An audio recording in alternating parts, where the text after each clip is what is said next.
Darling. Goodbye, sweetheart. Alex Martin stood leaning over the small rustic gate, watching the retreating figure of her husband as he walked down the road in the direction of the village. Presently he turned a bend and was lost to sight, but Alex still stayed in the same position, absent-mindedly smoothing a lock of the rich brown hair which had blown across her face, her eyes far away and dreamy. Alex Martin was not beautiful, nor even, strictly speaking, pretty. But her face, the face of a woman no longer in her first youth, was irradiated and softened until her former colleagues of the old office days would hardly have recognized her. Miss Alex King had been a trim business-like young woman, efficient, slightly brusque in manner, obviously capable and matter-of-fact. Alex had graduated in a hard school. For 15 years, from the age of 18 until she was 33, she had kept herself, and for 7 years of the time, an invalid mother, by her work as a shorthand typist. It was the struggle for existence which had hardened the soft lines of her girlish face. True, there had been romance, of a kind. Dick Windyford, a fellow clerk, very much of a woman at heart. Alex had always known without seeming to know that he cared. Outwardly they had been friends, nothing more. Out of his slender salary, Dick had been hard put to it to provide for the schooling of a younger brother. For the moment, he could not think of marriage. And then suddenly deliverance from daily toil had come to the girl in the most unexpected manner. A distant cousin had died, leaving her money to Alex, a few £1,000s. Enough to bring in a couple of hundred a year.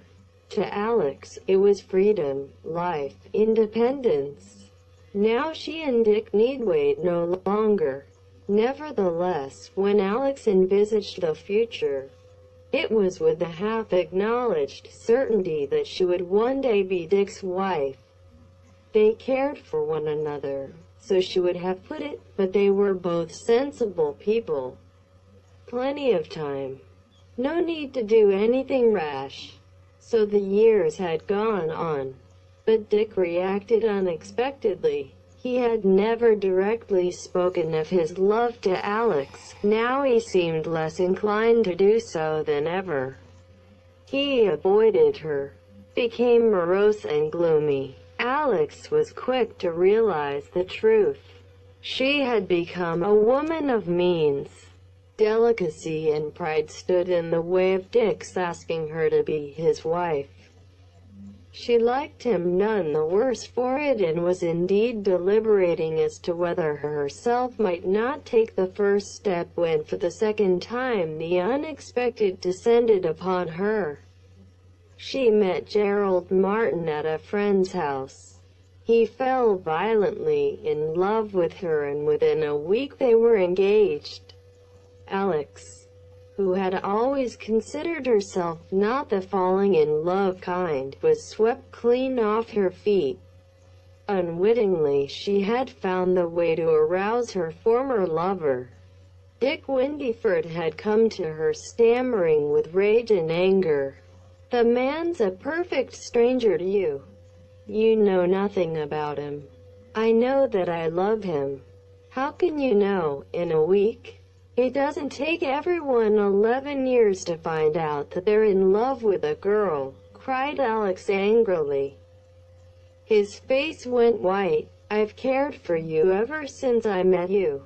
I thought that you cared also." Alex was truthful. "I thought so, too," she admitted. "But that was because I didn't know what love was." Then Dick had burst out again. Prayers, entreaties, even threats. Threats against the man who had supplanted him. It was amazing to Alex to see the volcano that existed beneath the reserved exterior of the man she thought she knew so well. Her thoughts had gone back to that interview now, on this sunny morning, as she leaned on the gate of the cottage. She had been married a month, and she was idyllically happy.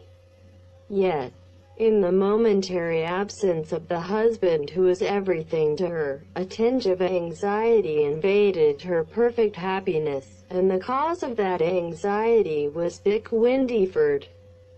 3 times since her marriage she had dreamed the same dream. The environment differed, but the main facts were always the same. She saw her husband lying dead and Dick Windyford standing over him. And she knew clearly and distinctly that his was the hand which had dealt the fatal blow. But horrible though that was, there was something more horrible still, horrible that was on awakening, for in the dream it seemed perfectly natural and inevitable. She, Alex Martin, was glad that her husband was dead. She stretched out grateful hands to the murderer. Sometimes she thanked him. The dream always ended the same way, with herself clasped in Dick Windyford's arms. She had said nothing of this dream to her husband, but secretly it had perturbed her more than she liked to admit. Was it a warning against Dick Windyford? Alex was roused from her thoughts by the sharp ringing of the telephone bell from within the house. She entered the cottage, and picked up the receiver. Suddenly she swayed, and put out a hand against the wall. "Who did you say was speaking?" "Why, Alex, what's the matter with your voice? I wouldn't have known it. It's Dick." "Oh," said Alex. "Oh. Where are you?" "At the Traveler's Arms. That's the right name, isn't it? Or don't you even know of the existence of your village pub?" "I'm on my holiday, doing a bit of fishing here. Any objection to my looking you two good people up this evening after dinner?" "No," said Alex sharply. "You mustn't come." There was a pause, and Dick's voice, with a subtle alteration in it, spoke again. "I beg your pardon," he said formally. "Of course I won't bother you," Alex broke in hastily. Of course he must think her behavior too extraordinary. It was extraordinary. Her nerves must be all to pieces. "I only meant that we were engaged tonight," she explained, trying to make her voice sound as natural as possible. Won't you come to dinner tomorrow night?" But Dick evidently noticed the lack of cordiality in her tone. "Thanks very much," he said, in the same formal voice. "But I may be moving on any time. Depends upon whether a pal of mine turns up or not. Goodbye, Alex." He paused, and then added hastily, in a different tone, "Best of luck to you, my dear." Alex hung up the receiver with a feeling of relief. "He mustn't come here," she repeated to herself. "He mustn't come here. Oh, what a fool I am, to imagine myself into a state like this. All the same, I'm glad he's not coming." She caught up a rustic rush hat from a table, and passed out into the garden again, pausing to look up at the name carved over the porch, Philomel Cottage. "Isn't it a very fanciful name?" she had said to Gerald once before they were married. He had laughed. "You little cockney," he had said, affectionately. "I don't believe you have ever heard a nightingale." "I'm glad you haven't. Nightingales should sing only for lovers. We'll hear them together on a summer's evening outside our own home." And at the remembrance of how they had indeed heard them, Alex, standing in the doorway of her home, blushed happily. It was Gerald who had found Philomel Cottage. He had come to Alex bursting with excitement. He had found the very spot for them, unique, a gem, the chance of a lifetime.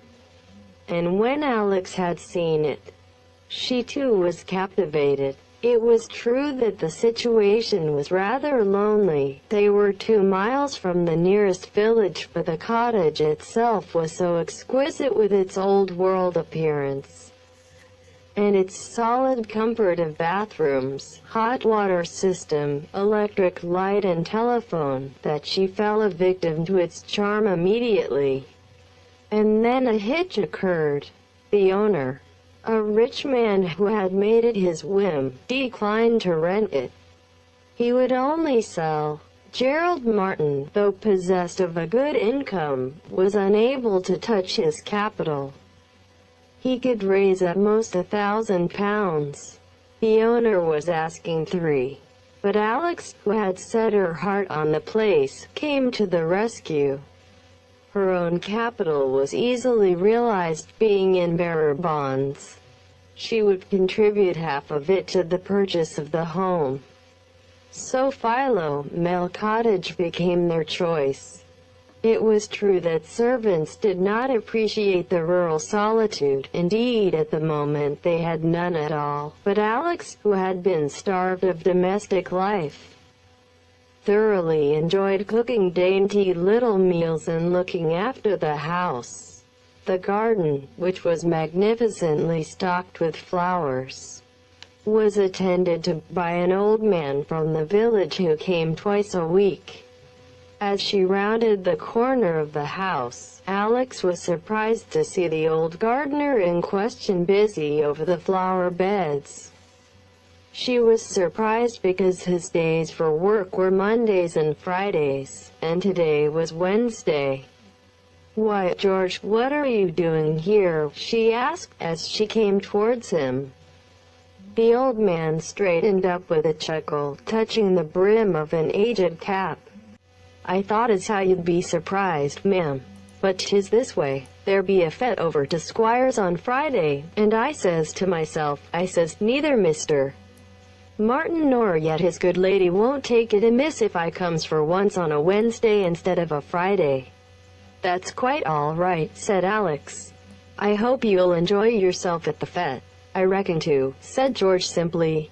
"It's a fine thing to be able to eat your fill and know all the time as it's not you as is paying for it. Squire Alous has a proper sit-down tea for his tenants." Then I thought too, ma'am, as I might as well see you before you goes away so as to learn your wishes for the boarders. You'll have no idea when you'll be back, ma'am, I suppose? "But I'm not going away." George stared at her. "Ain't you going to London tomorrow?" "No." "What put such an idea into your head?" George jerked his head over his shoulder. "Met Maester down to village yesterday. He told me you was both going away to London tomorrow, and it was uncertain when you'd be back again." "Nonsense," said Alex, laughing. "You must have misunderstood him." All the same, she wondered exactly what it could have been that Gerald had said to lead the old man into such a curious mistake. Going to London. She never wanted to go to London again. "I hate London," she said suddenly and harshly. "Ah," said George placidly. "I must have been mistook somehow," and he said it plain enough it seemed to me. "I'm glad you're stopping on here. I don't hold with all this gallivanting about, and I don't think nothing of London. I've never needed to go there. Too many motor cars, that's the trouble nowadays. Once people have got a motor car, blessed if they can stay still anywheres. Mr. Ames, what, used to have this house. Nice peaceful sort of gentleman he was until he bought one of them things. Hadn't odded a month before he put up this cottage for sale. A tidy lot he'd spent on it too, with taps in all the bedrooms, and the electric light and all. 'You'll never see your money back,' I says to him. 'It's not everyone as'll have your fad for washing themselves in every room in the house, in a manner of speaking. But George,' he says to me, 'I'll get every penny of £2,000 for this house.' And sure enough, he did. He got 3,000, said Alex, smiling. 2,000, repeated George. The sum he was asking was talked of at the time. And a very high figure it was thought to be. It really was 3,000, said Alex. Ladies never understand figures, said George, unconvinced. You'll not tell me that Mr. Ames had the face to stand up to you and say 3,000 brazen like in a loud voice. He didn't say it to me, said Alex. He said it to my husband. George stooped again to his flower bed. The price was 2,000, he said obstinately. Alex did not trouble to argue with him. Moving to one of the further beds, she began to pick an armful of flowers. As she moved with her fragrant posy towards the house, Alex noticed a small dark green object peeping from between some leaves in one of the beds. She stooped and picked it up, recognizing it for her husband's pocket diary. It must have fallen from his pocket when he was weeding. She opened it, scanning the entries with some amusement. Almost from the beginning of their married life, she had realized that the impulsive and emotional Gerald had the uncharacteristic virtues of neatness and method. He was extremely fussy about meals being punctual, and always planned his day ahead with the accuracy of a timetable. Looking through the diary, she was amused to notice the entry on the date of May 14th. Mary Alex St. Peter's 2:30. The big silly, murmured Alex to herself, turning the pages. Suddenly she stopped. Thursday, June 18th. Why, that's today. In the space for that day was written in Gerald's neat, precise hand, 9 p.m. Nothing else. What had Gerald planned to do at 9 p.m., Alex wondered. She smiled to herself as she realized that had this been a story, like those she had so often read, the diary would doubtless have furnished her with some sensational revelation. It would have had in it for certain the name of another woman. She fluttered the back pages idly. There were dates, appointments, cryptic references to business deals. But only one woman's name, her own. Yet as she slipped the book into her pocket and went on with her flowers to the house, she was aware of a vague uneasiness. Those words of Dick Windyford's recurred to her, almost as though he had been at her elbow repeating them. The man's a perfect stranger to you. You know nothing about him. It was true. What did she know about him? After all, Gerald was 40. In 40 years there must have been women in his life. Alex shook herself impatiently. She must not give way to these thoughts. She had a far more instant preoccupation to deal with. Should she or should she not tell her husband that Dick Windyford had rung her up?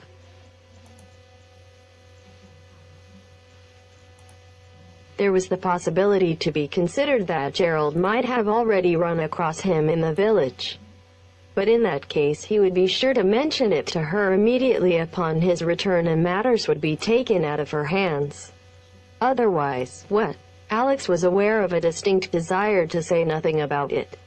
If she told him, he was sure to suggest asking Dick Windyford to Philomel cottage. Then she would have to explain that Dick had proposed it himself, and that she had made an excuse to prevent his coming. And when he asked her why she had done so, what could she say? Tell him her dream? But he would laugh, or worse, see that she attached an importance to it which he did not. In the end, rather shamefacedly, Alex decided to say nothing. It was the first secret she had ever kept from her husband, and the consciousness of it made her feel ill at ease. When she heard Gerald returning from the village shortly before lunch, she hurried into the kitchen and pretended to be busy with the cooking so as to hide her confusion. It was evident at once that Gerald had been nothing of Dick Windyford. Alex felt at once relieved and embarrassed. She was definitely committed now to a policy of concealment. It was not until after their simple evening meal, when they were sitting in the oak-beamed living room with the windows thrown open to let in the sweet night air scented with the perfume of the mauve and white stalks that grew outside, that Alex remembered the pocket diary. "Here's something you've been watering the flowers with," she said, and threw it into his lap. "Dropped it in the border, did I?" "Yes. I know all your secrets now." "Not guilty," said Gerald, shaking his head. What about your assignation at 9 o'clock tonight?" "Oh, that." He seemed taken back for a moment. Then he smiled as though something afforded him particular amusement. It's an assignation with a particularly nice girl, Alex. She's got brown hair and blue eyes, and she's particularly like you." "I don't understand," said Alex, with mock severity. "You're evading the point." "No, I'm not. As a matter of fact, that's a reminder that I'm going to develop some negatives tonight, and I want you to help me." Gerald Martin was an enthusiastic photographer. He had a somewhat old-fashioned camera, but with an excellent lens, and he developed his own plates in a small cellar which he had fitted up as a dark room. "And it must be done at 9 o'clock precisely," said Alex teasingly. Gerald looked a little vexed. "My dear girl," he said, with a shade of testiness in his manner, "one should always plan a thing for a definite time."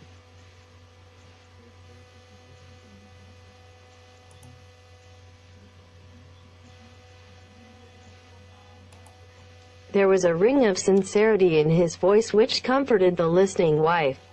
"Satisfied, Alex?" he asked with a smile. Then he looked at her with a shade of curiosity. "What has turned your mind onto these unpleasant subjects tonight of all nights? You never mentioned them before." Alex got up and began to walk about restlessly. "Oh, I don't know," she said.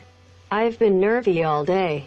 "That's odd," said Gerald, in a low voice, as though speaking to himself. "That's very odd." "Why is it odd?" "Oh, my dear girl, don't flash out at me so. I only said it was odd because as a rule you're so sweet and serene." Alex forced a smile. "Everything's conspired to annoy me today," she confessed. "Even old George had got some ridiculous idea into his head that we were going away to London. He said you had told him so." "Where did you see him?" asked Gerald sharply. "He came to work today instead of Friday." "Damned old fool," said Gerald angrily. Alex stared in surprise. Her husband's face was convulsed with rage. She had never seen him so angry. Seeing her astonishment, Gerald made an effort to regain control of himself. "Well, he is a damned old fool," he protested.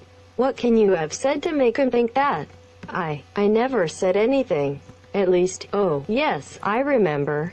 I made some weak joke about being off to London in the morning, and I suppose he took it seriously. Or else he didn't hear properly. You undeceived him. Of course." He waited anxiously for her reply. "Of course, but he's the sort of old man who, if once he gets an idea in his head, well, it isn't easy to get it out again." Then she told him of the gardener's insistence on the sum asked for the cottage. Gerald was silent for a minute or two, then he said slowly, "Ames was willing to take 2,000 in cash on the remaining 1,000 on mortgage. That's the origin of that mistake, I fancy." "Very likely," agreed Alex. Then she looked up at the clock, and pointed to it with a mischievous finger. "We ought to be getting down to it, Gerald. 5 minutes behind schedule." A very peculiar smile came over Gerald Martin's face. "I've changed my mind," he said quietly. "I shall not do any photography tonight." A woman's mind is a curious thing. When she went to bed that Thursday night, Alex's mind was contented and at rest. Her momentarily assailed happiness reasserted itself triumphant as of yore. But by the evening of the following day, she realized that some subtle forces were at work undermining it. Dick Windyford had not rung up again. Nevertheless, she felt what she supposed to be his influence at work. Again and again those words of his recurred to her. "The man's a perfect stranger. You know nothing about him." And with them came the memory of her husband's face, photographed clearly on her brain as she said, "Do you think it wise, Alex? This Bluebeard's chamber business?" Why had he said that? There had been warning in them, a hint of menace. It was as though he had said in effect, "You had better not pry into my life, Alex. You may get a nasty shock if you do." True, a few minutes later, he had sworn to her that there had been no woman in his life that mattered, but Alex tried in vain to recapture her sense of his sincerity. Was he not bound to swear that? By Friday morning, Alex had convinced herself that there had been a woman in Gerald's life, a Bluebeard's chamber that he had sedulously sought to conceal from her. Her jealousy, slow to awaken, was now rampant. Was it a woman he had been going to meet that night at 9 p.m.? Was his story of photographs to develop a lie invented upon the spur of the moment? 3 days ago she would have sworn that she knew her husband through and through. Now it seemed to her that he was a stranger of whom she knew nothing. She remembered his unreasonable anger against old George, so at variance with his usual good-tempered manner. A small thing, perhaps, but it showed her that she did not really know the man who was her husband. There were several little things required on Friday from the village to carry them over the weekend. In the afternoon Alex suggested that she should go for them whilst Gerald remained in the garden, but somewhat to her surprise he opposed this plan vehemently, and insisted on going himself whilst she remained at home. Alex was forced to give way to him, but his insistence surprised and alarmed her. Why was he so anxious to prevent her going to the village? Suddenly an explanation suggested itself to her which made the whole thing clear. Was it not possible that, whilst saying nothing to her, Gerald had indeed come across Dick Windyford? Her own jealousy, entirely dormant at the time of their marriage, had only developed afterwards. Might it not be the same with Gerald? Might he not be anxious to prevent her seeing Dick Windyford again? This explanation was so consistent with the facts and so comforting to Alex's perturbed mind that she embraced it eagerly. Yet when tea time had come and passed, she was restless and ill at ease. She was struggling with a temptation that had assailed her ever since Gerald's departure. Finally, pacifying her conscience with the assurance that the room did need a thorough tidying, she went upstairs to her husband's dressing room. She took a duster with her to keep up the pretense of housewifery. "If I were only sure," she repeated to herself. "If I could only be sure." In vain she told herself that anything compromising would have been destroyed ages ago. Against that she argued that men do sometimes keep the most damning piece of evidence through an exaggerated sentimentality. In the end Alex succumbed, her cheeks burning with the shame of her action.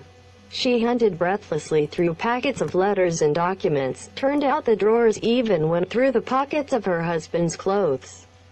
Only 2 drawers eluded her. The lower drawer of the chest of drawers and the small right-hand drawer of the writing desk were both locked. But Alex was by now lost to all shame. In one of those drawers she was convinced that she would find evidence of this imaginary woman of the past who obsessed her. She remembered that Gerald had left his keys lying carelessly on the sideboard downstairs. She fetched them and tried them one by one. The 3rd key fitted the writing table drawer. Alex pulled it open eagerly. There was a checkbook in a wallet well stuffed with notes, and at the back of the drawer a packet of letters tied up with a piece of tape. Her breath coming unevenly, Alex untied the tape. Then a deep burning blush overspread her face, and she dropped the letters back into the drawer, closing and relocking it. For the letters were her own, written to Gerald Martin before she married him. She turned and now to the chest of drawers more with a wish to feel that she had left nothing undone than from any expectation of finding what she sought. To her annoyance, none of the keys on Gerald's bunch fitted the drawer in question. Not to be defeated, Alex went into the other rooms and brought back a selection of keys with her. To her satisfaction, the key of the spare room wardrobe also fitted the chest of drawers. She unlocked the drawer and pulled it open, but there was nothing in it but a roll of newspaper clippings already dirt and discolored with age. Alex breathed a sigh of relief. Nevertheless, she glanced at the clippings, curious to know what subject had interested Gerald so much that he had taken the trouble to keep the dusty roll. They were nearly all American papers, dated some 7 years ago, and dealing with the trail of the notorious swindler and bigamist, Charles Lemaitre. Lemaitre had been suspected of doing away with his women victims. A skeleton had been found beneath the floor of one of the houses he had rented, and most of the women he had married had never been heard of again. He had defended himself from the charge with consummate skill, aided by some of the best legal talent in the United States. The Scottish verdict, if non-proven, might perhaps have stated the case best. In its absence, A was found not guilty on the capital charge, though sentenced to a long term of imprisonment on the other charges preferred against him. Alex remembered the excitement caused by the case at the time, and also the sensation aroused by the escape of Lemaitre some 3 years later. He had never been recaptured. The personality of the man and his extraordinary power over women had been discussed at great length in the English papers at the time, together with an account of his excitability in court, his passionate protestations, and his occasional sudden physical collapses due to the fact that he had a weak heart, though the ignorant accredited it to his dramatic powers. There was a picture of him in one of the clippings Alex held, and she studied it with some interest. A long-bearded, scholarly-looking gentleman. Who was it? The face reminded her of. Suddenly, with a shock, she realized that it was Gerald himself. The eyes and brows bore a strong resemblance to him. Perhaps he had kept the cutting for that reason. Her eyes went on to the paragraph beside the picture. Certain dates, it seemed, had been entered in the accused's pocketbook, and it was contended that these were dates when he had done away with his victims. Then a woman gave evidence and identified the prisoner positively by the fact that he had a mole on his left wrist, just below the palm of the left hand. Alex dropped the papers from a nerveless hand, and swayed as she stood. On his left wrist, just below the palm, Gerald had a small scar. The room whirled round her. Afterwards it struck her as strange that she should have leapt at once to such absolute certainty. Gerald Martin was Charles Lemaitre. She knew it and accepted it in a flash. Disjointed fragments whirled throughout her brain, like pieces of a jigsaw puzzle fitting into place. The money paid for the house, her money only. The bearer bonds she had entrusted to his keeping. Even her dream appeared in its true significance. Deep down in her, her subconscious self had always feared Gerald Martin and wished to escape from him. And it was to Dick Windyford this self of hers had looked for help. That, too, was why she was able to accept the truth so easily, without doubt or hesitation. She was to have been another of Lemaitre's victims. Very soon, perhaps. A half-cry escaped her as she remembered something. Wednesday 9 p.m. The cellar, with the flagstones that were so easily raised. Once before, he had buried one of his victims in a cellar. It had been all planned for Thursday night, but to write it down beforehand in that methodical manner, insanity. No, it was logical. Gerald always made a memorandum of his engagements. Murder was, to him, a business proposition like any other. But what had saved her? What could possibly have saved her? Had she relented at the last minute? No. In a flash the answer came to her. Old George. She understood now her husband's uncontrollable anger. Doubtless he had paved the way by telling everyone he met that they were going to London the next day. Then George had come to work unexpectedly, had mentioned London to her, and she had contradicted the story. Too risky to do away with her that night, with old George repeating that conversation.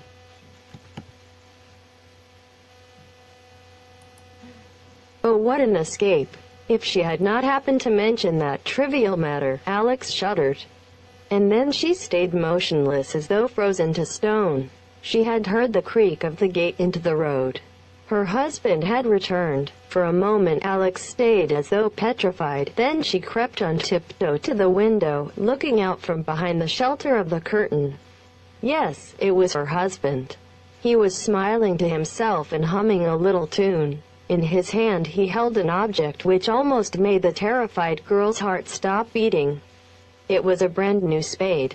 Alex leapt to a knowledge born of instinct. It was to be tonight. But there was still a chance. Gerald, still humming his little tune, went round to the back of the house.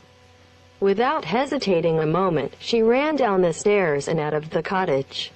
But just as she emerged from the door, her husband came round the other side of the house. "Hello," he said. "Where are you running off to in such a hurry?" Alex strove desperately to appear calm and as usual. Her chance was gone for the moment, but if she was careful not to arouse his suspicions, it would come again later.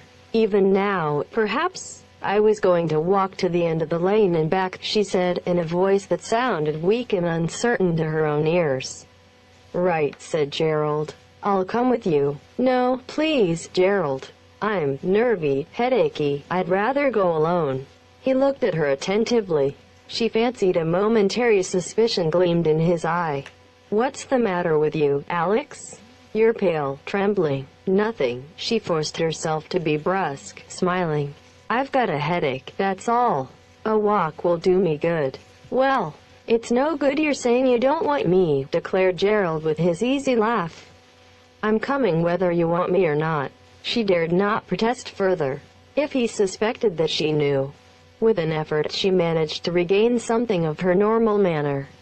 Yet she had an uneasy feeling that he looked at her sideways every now and then, as though not quite satisfied.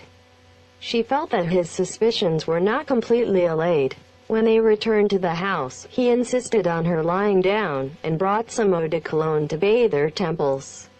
He was, as ever, the devoted husband, yet Alex felt herself as helpless as though bound hand and foot in a trap. Not for a minute would he leave her alone. He went with her into the kitchen and helped her to bring in the simple cold dishes she had already prepared. Supper was a meal that choked her, yet she forced herself to eat. And even to appear gay and natural, she knew now that she was fighting for her life.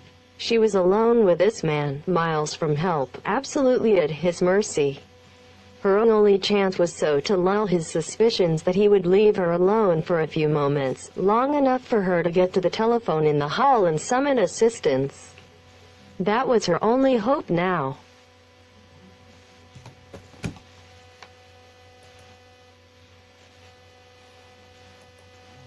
A momentary hope flashed over her as she remembered how he had abandoned his plan before.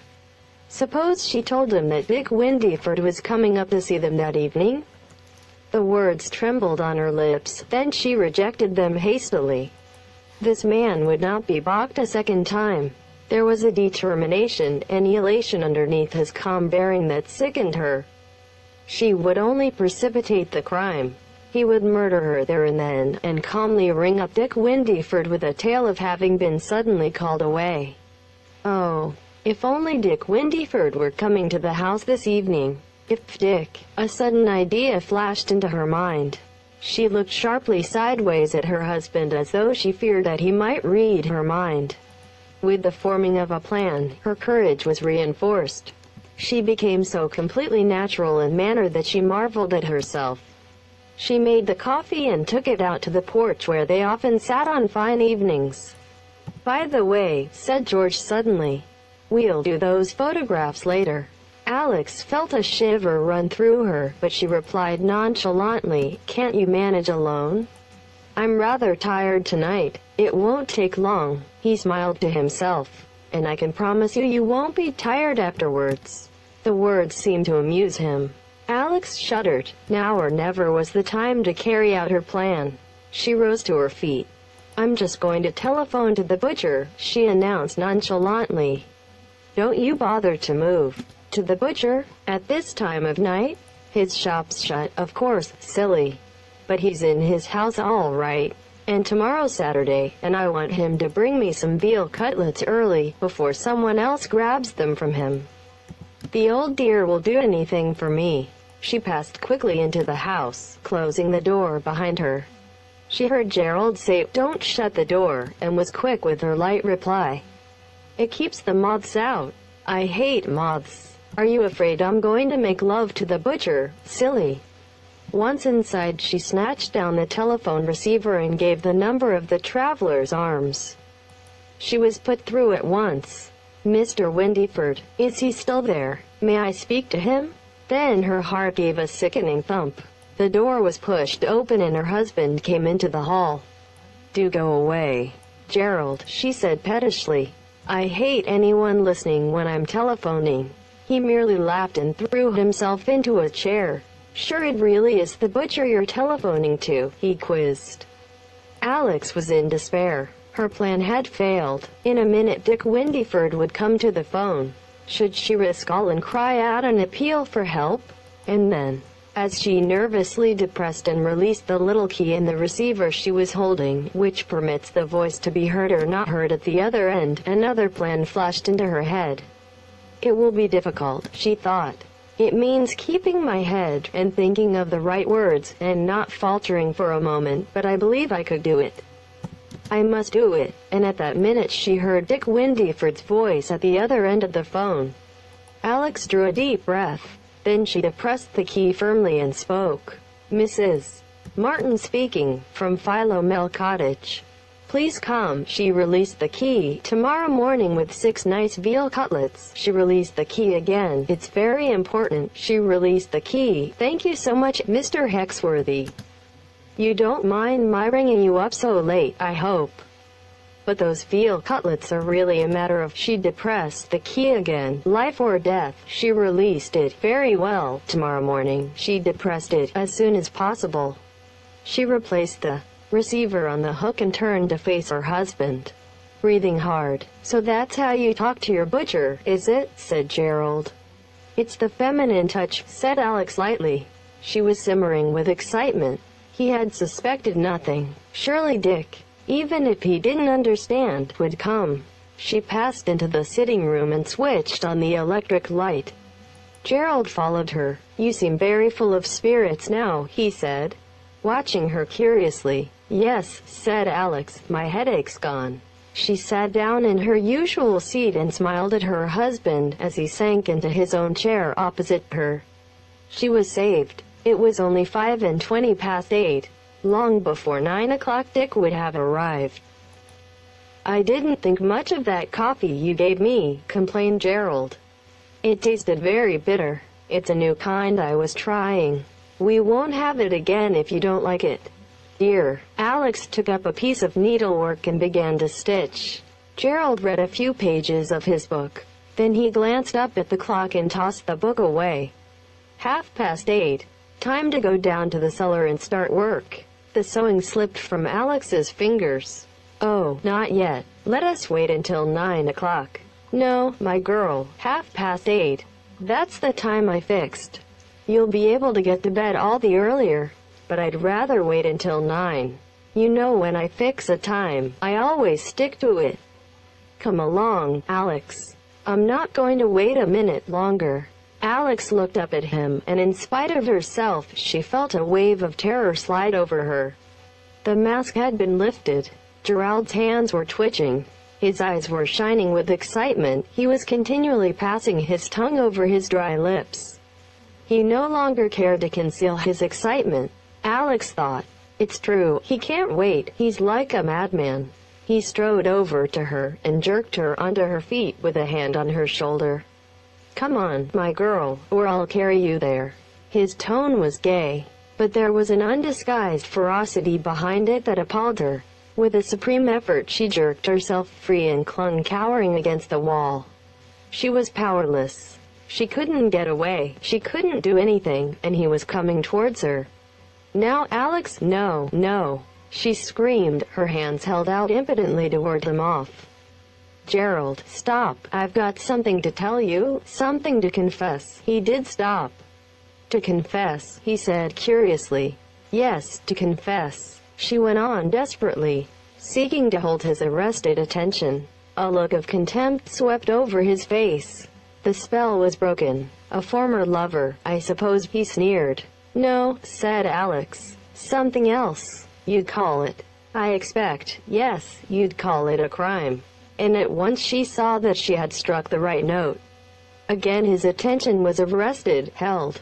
Seeing that, her nerve came back to her. She felt mistress of the situation once more. You had better sit down again, she said quietly. She herself crossed the room to her old chair and sat down. She even stooped and picked up her needlework. But behind her calmness she was thinking and inventing feverishly. For the story she invented must hold his interest until help arrived. I told you, she said, that I had been a shorthand typist for 15 years. That was not entirely true. There were 2 intervals. The first occurred when I was 22. I came across a man, an elderly man with a little property. He fell in love with me and asked me to marry him. I accepted. She paused. I induced him to insure his life in my favor. She saw a sudden keen interest spring up in her husband's face, and went on with renewed assurance. During the war, one worked for a time in a hospital dispensary. There I had the handling of all kinds of rare drugs and poisons. Yes, poisons. She paused reflectively. He was keenly interested now. Not a doubt of it. The murderer is bound to have an interest in murder. She had gambled on that and succeeded. She stole a glance at the clock. It was 5:20 to 9. There is one poison. It is a little white powder. A pinch of it means death.